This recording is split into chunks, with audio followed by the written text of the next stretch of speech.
Балалар ата-анасымен сырласуды не үшін тоқтататынын білесіздер ме?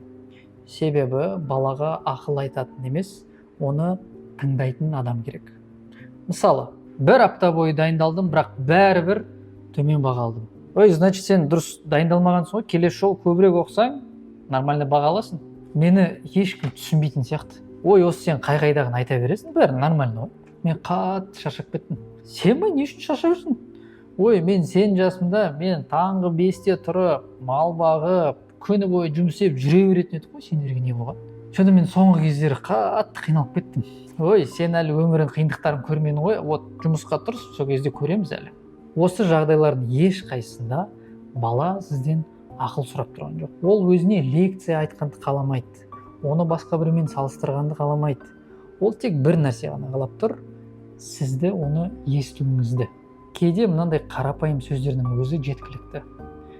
Сені тыңдап тұрмын. Қиын болған екен, сені түсіндім. Бөліскенің үшін рахмет. Болды. Кейде осы сөздер-ақ адамның ішіндегі күйзелісті жеңілдетеді. Себебі кейде адамдарға кеңес керек емес.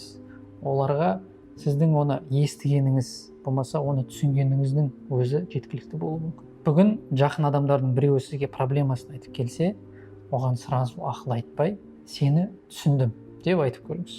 Осының өзі сіздердің қарым-қатынастарыңызды өзгертуі мүмкін.